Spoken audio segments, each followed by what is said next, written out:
Olá pessoal, meu nome é Elaine e nesse vídeo eu vou falar sobre a interação da radiação com a matéria.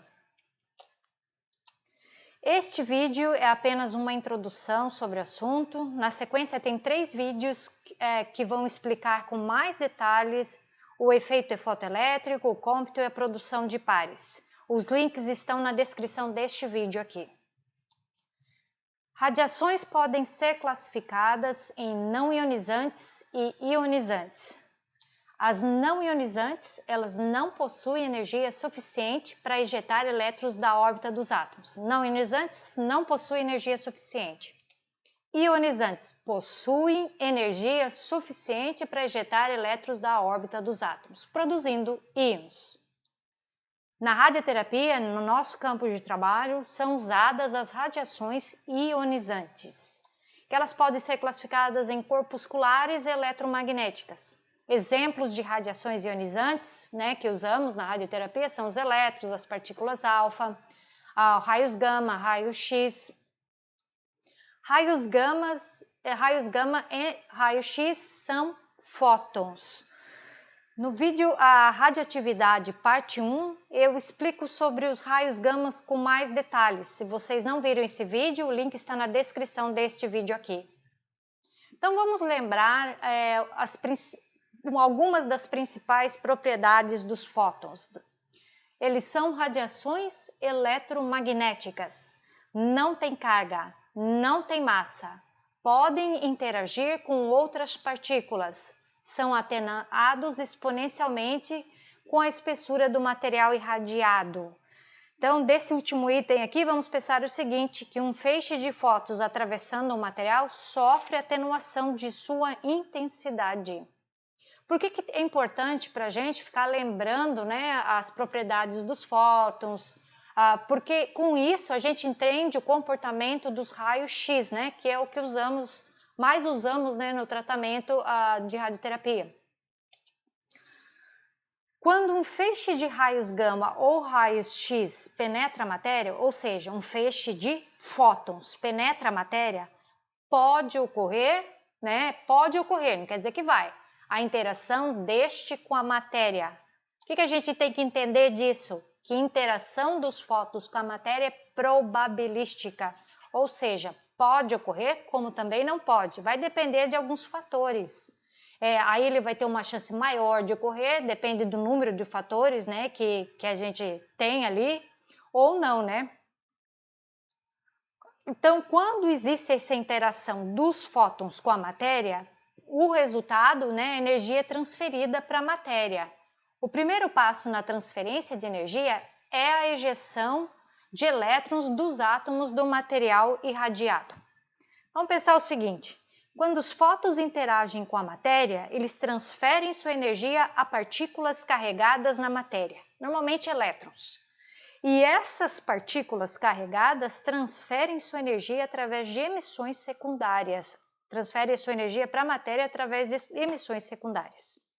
Agora, quando a gente fala do material irradiado, se esse material for o corpo humano, nós podemos pensar o seguinte, que energia suficiente nessa interação pode ser depositada nas células, destruindo a capacidade reprodutiva das mesmas. Os 3 modos mais comuns de interação dos fótons com a matéria são o efeito fotoelétrico, o efeito Compton e a produção de pares. Efeito fotoelétrico é a interação de um fóton incidente com um elétron ligado a um átomo. Então vamos olhar para essa figura ao lado aqui. Nós temos o fóton incidente vindo, interagindo com um elétron ligado ao átomo. Nesse processo, o elétron é ejetado e o fóton é completamente dissipado, ele é absorvido, ele desaparece ali. A probabilidade para que o efeito fotoelétrico ocorra é para energias menores que 100 keV. O efeito fotoelétrico depende da energia do fóton incidente e é uma relação bem acentuada, bem forte com a energia do fóton incidente. Essa é dada por essa equação aqui, 1 sobre E ao cubo. A gente vê por essa fração aqui que quanto maior a energia do fóton incidente, menor a chance de ocorrer o efeito fotoelétrico. Efeito Compton é a interação de um fóton incidente com um elétron livre. Por que falamos livre? Porque neste caso a energia de ligação do elétron com o átomo é muito menor que a energia do fóton incidente. Normalmente a gente está falando de elétrons da camada mais externa. Vamos olhar para essa figura aqui. Nós temos um fóton incidente vindo, interagindo com o elétron livre, o elétron é ejetado, e o fóton ele é desviado da sua trajetória inicial, ele continua existindo, né? Diferente do efeito fotoelétrico, onde o fóton desaparece, né, dissipado completamente, no Compton o fóton continua existindo, mas ele é desviado da sua trajetória inicial, chamado então de fóton espalhado.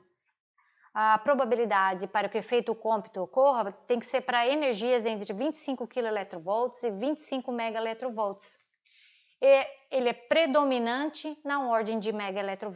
Existe uma relação de dependência com a energia para que o efeito Compton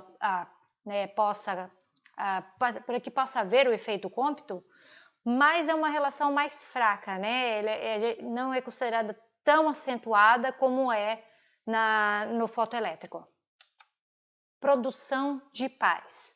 É a interação de fótons de energia superior a 1,022 MeV. Energias menores que essa, não vai acontecer produção de pares. Então, essa é a condição principal para que a produção de pares ocorra. Esse fóton, né, incidente, vai interagir com o campo elétrico do núcleo de um átomo. Então, essa é uma das diferenças, né, da produção de pares com os dois outros efeitos que eu já falei.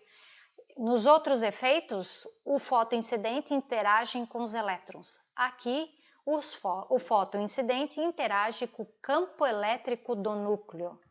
Vamos olhar aqui para essa figura, nós temos um fóton incidente vindo de alta energia, né? No mínimo 1,022 MeV, interage com o campo elétrico do núcleo. Nesse processo, o fóton incidente é completamente dissipado, é absorvido, e ocorre a emissão, a produção de um par elétron-pósitron. A produção de pares, né, é predominante com energias maiores que 25 MeV, precisa de no mínimo, né, isso, 1,022 MeV, mas a predominância é acima desse valor de energia. A produção de pares depende da energia do fóton incidente. Tem uma relação, então, com a energia do fóton incidente, é essa aqui. Isso significa o quê? Quanto maior a energia do fóton incidente, maior a chance de ocorrer a produção de pares. Então, vamos olhar esse gráfico aqui, vamos olhar qual que é a informação que ele está nos passando aqui. Nós temos no eixo X a energia do fóton incidente em MeV, no Y o coeficiente linear de atenuação da água. Então, nós vamos usar o mesmo material, né, para comparar os efeitos aqui de interação com a matéria. Vamos olhar para o efeito fotoelétrico. Essa é a curva do efeito fotoelétrico. A gente pode ver que quanto maior a energia do fóton incidente, menor a chance de ocorrer o efeito fotoelétrico. E essa relação é bem acentuada, é bem visível, né? Quanto ao Compton, né, o efeito Compton, existe uma relação, mas ela é fraca. Conforme a energia vai aumentando, a probabilidade de ocorrer o efeito Compton ela diminui. Na produção de pares, o que a gente pode ver claramente é um limite mínimo aqui, que é aquele 1,022 MeV. Qualquer valor de fóton abaixo disso não vai acontecer a produção de pares. Acima disso, quanto maior a energia do fóton incidente, maior a chance de ocorrer a produção de pares. Então, essas são as referências e tem, né, como eu falei, esses 3 vídeos complementares, o efeito fotoelétrico, produção de pares, efeito Compton, e os links estão na descrição deste vídeo. Então, é isso e até o próximo vídeo.